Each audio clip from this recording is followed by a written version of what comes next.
Guys, I don't know if anybody recognises the Grand Stand Motel. Now this place plays a big role in my 17 years of heroin abuse.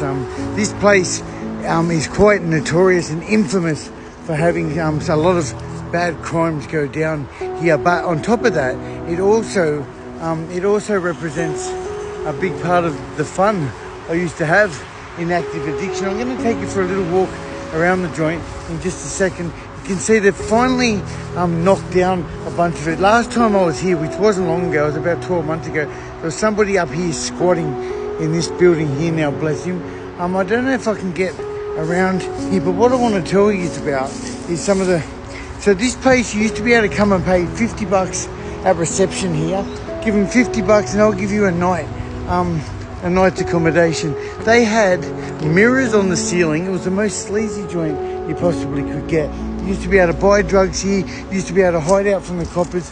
I don't know if I can get... So reception used to be located just in here. But I'm going to walk through. I could get fucking pulled up by coppers, as you could imagine, but I'm going to take a walk through the joint now. This is bringing back some quite vivid memories, right? Like, these are like, I literally spent time, evenings, off my face on Shabu.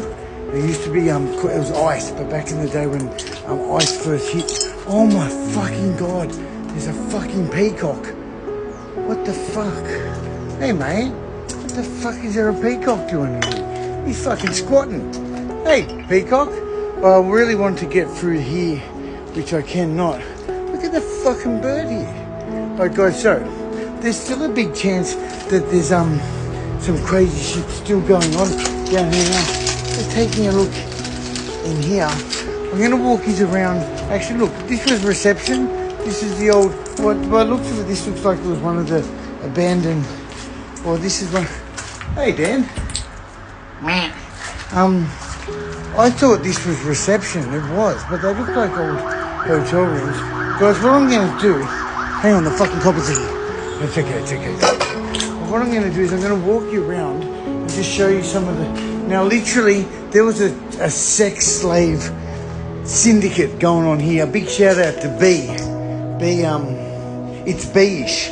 Where are you, legend? I know you have been out here also and done some documenting of this joint. There wouldn't surprise me if somebody does come along. So here's some of the old rooms. This used to be a room. They used to have mirrors up here on the ceiling for the sex industry. It was just a little thing, you know, people get on the shabs, on the shabu. It's a little bit of graffiti.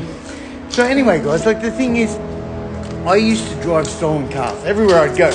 Everywhere I'd go, I'd be the hottie, right? And we used to park them here. Every room has been graffitied, and we used to park our hotties here out the back. I'm going to come around here right now and show you. But I used to, basically, whenever I'd get a good earn, mate, I was just your fucking garden variety heroin addict. I wasn't some big fucking high roller staying in the Crown Casino. Nah, I was just your fucking bum from Cabramatta doing his best, stealing fucking Corollas and shit. Here, this is where I used to stay, on this side. I'd always try and get a room here because we'd park our stolen cars here, right here. And I would often get a room in that room right there, or maybe this one, whatever was available. And we'd park our hotties here, right? Well, coppers would, of course, this is what happened. I'll tell you one particular story, a big chase that I actually got quite well known by. I got known by the coppers. The coppers were parked just here in a car, and they're watching who's going to hop into the stolen car. Or they're watching me already. I hop into the stolen car and boom, the chase is on, right? So from here, they've lit up the lights. Well, I've gone, fuck this, and I've sideways in a Corona, out the front onto the highway, and the chase is on. These cunts are thinking, we're going to fucking stop this guy. Well, by the time I hit towards the end of the Hume Highway, I cut left onto Cabramatta Road, I think it was. And by this time, I've lost 1 or 2 tyres as well. I continue the chase.